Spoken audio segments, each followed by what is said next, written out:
Galicia atópase aquí, é unha comunidade autónoma de España a cal xestou e presenciou as revoltas irmandiñas. Pero, que foron esas revoltas irmandiñas? As revoltas irmandiñas foron unhas revoltas sociais que tiveron lugar en Galicia durante os anos 1467 e 1469 e son consideradas por moitos historiadores como unha das primeiras revoltas sociais en Europa. Pero antes de explicar as revoltas temos que contextualizar. Durante estes séculos, Galicia tiña un sistema que poderíamos dicir que era de autogoberno. Explícome. Durante estes séculos, os reis de Castela centráronse na reconquista, deixando no poder aos señores feudais, alta nobleza e clero, para gobernar na súa esencia. Baixo a tutela dos señores feudais, o pobo galego sufriu de abusos e hambrunas, que, coa oleada de roubos que había durante os anos previos ás revoltas, aumentou un odio da clase baixa aos señores feudais, dos cales chegouse a rumorear que estaban apoiando estes actos vandálicos.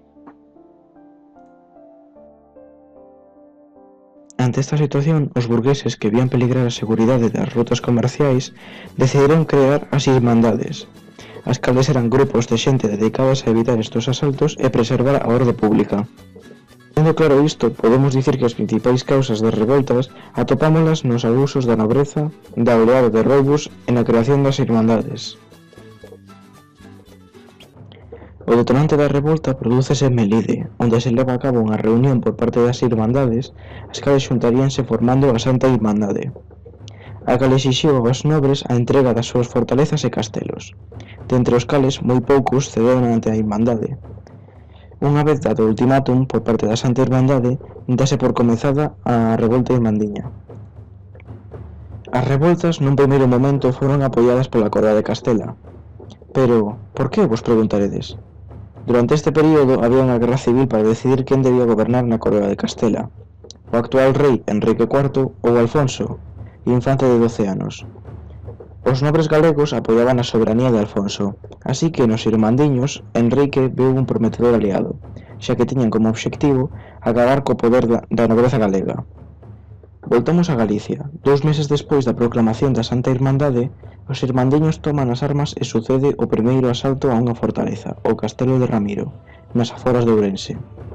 Durante os próximos 2 anos destruiránse un total de 140 fortalezas, dentre as cales destacar Soutomaior, Castelo de Rochavella, Altamira e outras máis. En 1469 os nobres galegos reorganizáronse e contraatacaron. A estas alturas, Enrique IV decidiu retirar o apoio aos irmandiños e decantouse por apoiar a nobreza galega. 3 dos exércitos marcharon para Compostela, bastión principal dos irmandiños. Pedro Álvarez de Soutomaior marcha dende o norte de Portugal, apoiado por Fonseca e Pimentel, que marchan dende a Coroa de Castela, mentres que o conde de Lemos e Pardo de Cela marchan contra Monforte.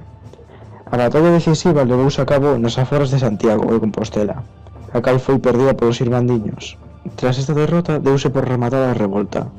Os nobres tomaron represalias contra os líderes, asustizándoos, e mandaron a reconstrucción das fortalezas. Reconstruíronse un total de 47 fortalezas. Tras esta revolta, a nobreza galega quedaría profundamente tocada, o que quedará demostrado uns anos máis adiante cando os reis católicos instauren as súas políticas centralistas.